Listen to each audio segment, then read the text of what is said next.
इस साल भारतीय मौसम विभाग ने 24 मई को केरल में मानसून के आने की घोषणा की, जो कि आमतौर पर 1 जून को आता है। यानी इस बार मानसून 8 दिन पहले आ गया, जो 2009 के बाद पहली बार इतना जल्दी हुआ है। भारत में जून से सितंबर के बीच आने वाला दक्षिण पश्चिम मानसून बहुत ज़रूरी होता है, क्योंकि यह साल की 70% से ज़्यादा बारिश लाता है। इससे खेती, पानी की उपलब्धता और देश की अर्थव्यवस्था पर बड़ा असर पड़ता है। दरअसल भारत में भारतीय मौसम विभाग यह तय करता है कि मानसून कब शुरू हुआ है। इसके लिए 3 बातें देखी जाती हैं।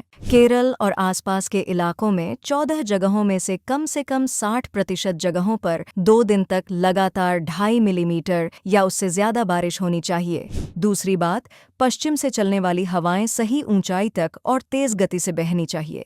और तीसरी बात, आसमान में बादल और बारिश लाने वाले संकेत यानी आउटगोइंग लॉन्ग वेव रेडिएशन का स्तर कम होना चाहिए। अगर बात इस साल की करें तो इस बार मानसून जल्दी आने की कई वजहें थीं, जैसे कि मैडन जूलियन ऑसिलेशन नाम की एक समुद्री प्रणाली ने भारतीय महासागर में बादल और बारिश बनने में मदद की। मस्कारन हाई नाम का एक हाई प्रेशर सिस्टम दक्षिणी हिंद महासागर से नमी भरी हवाओं को भारत की ओर लेकर आया, जिससे गर्मी और नमी के कारण बादल तेजी से बने और बारिश शुरू हुई।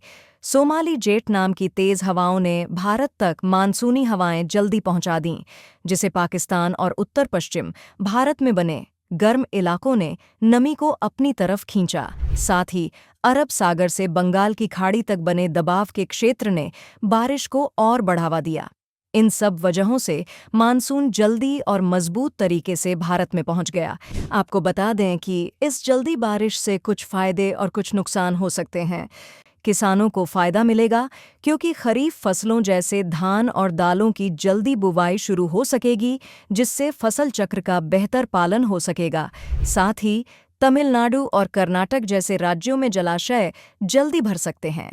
मौसम विभाग के लिए यह एक चुनौती भी है, क्योंकि मानसून का जल्दी आना जरूरी नहीं कि वह लंबा या अधिक वर्षा वाला भी होगा, जिससे जल प्रबंधन की योजना में जोखिम उत्पन्न हो सकते हैं। इस तरह अंत में कहा जा सकता है कि 2025 में मानसून के जल्दी आने की वजह समुद्र और हवा में बने अनुकूल हालात हैं।